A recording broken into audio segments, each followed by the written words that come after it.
Welcome to my personal archive. I am the Keeper. This isn't just a crime channel, it's a record of our fascinating inability to be normal. Here, we open doors that should have been locked forever and analyze the fingerprints that darkness leaves behind.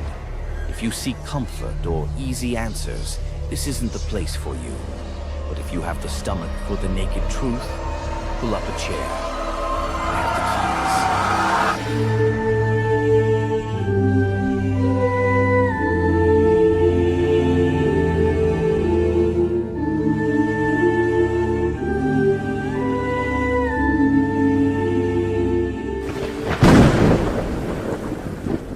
Lahore, Pakistan.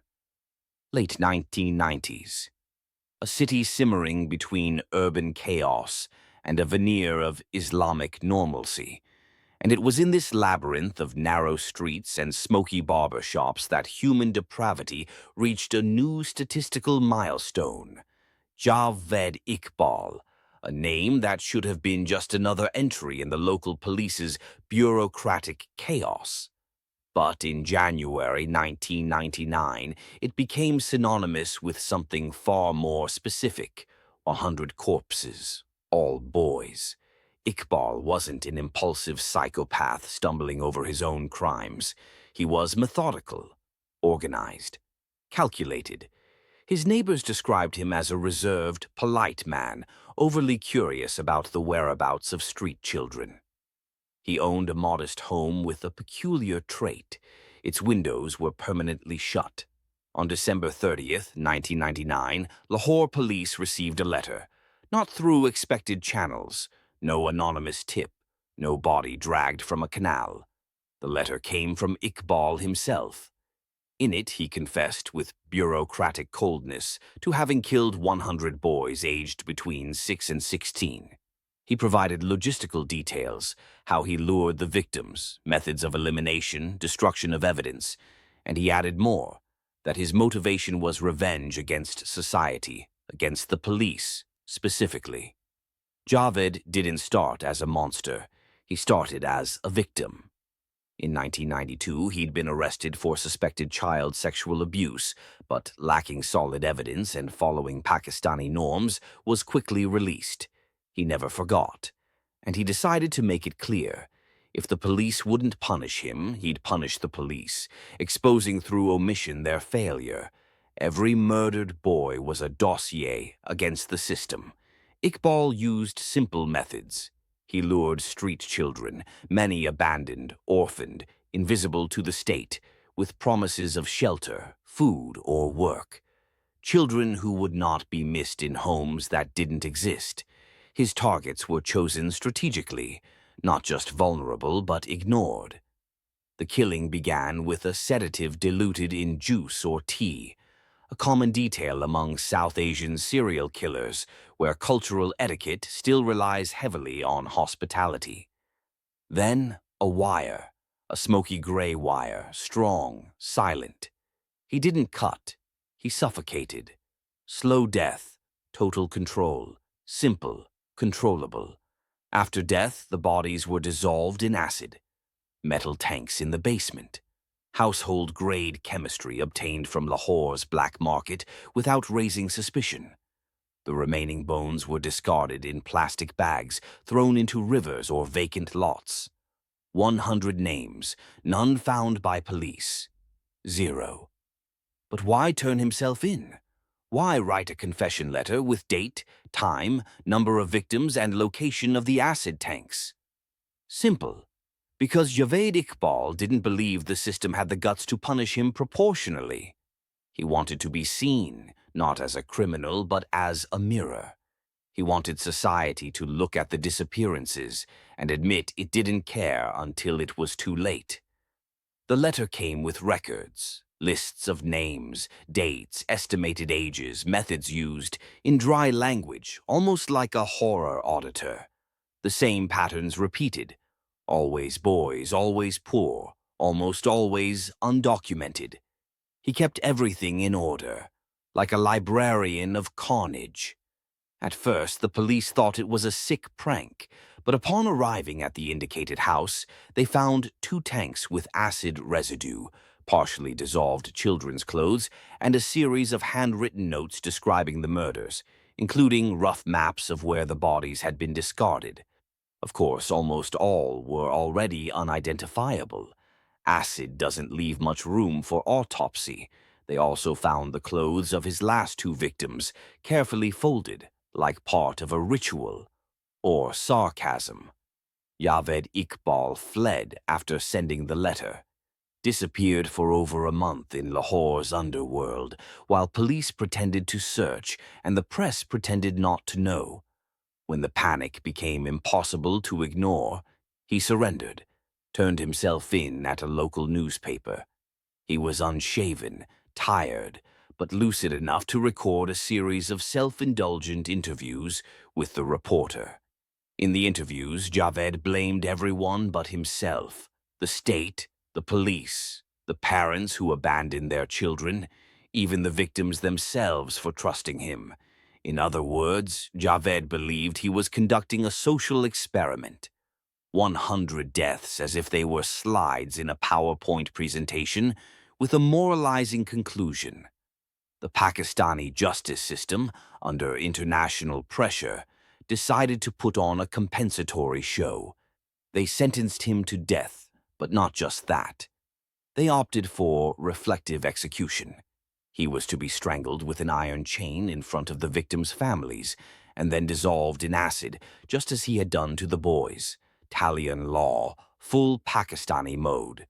But ironically, or hypocritically, Amnesty International intervened, and death by cruel methods was reversed.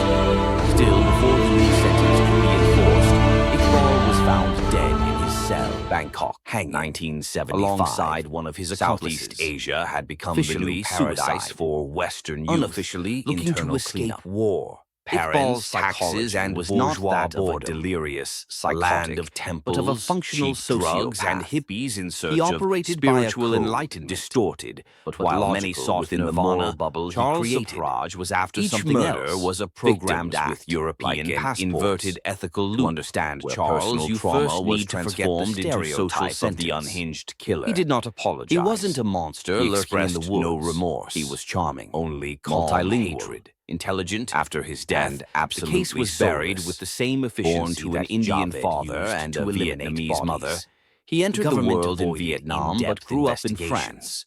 None of the victims' he was already stealing cars. By 19, he was behind bars.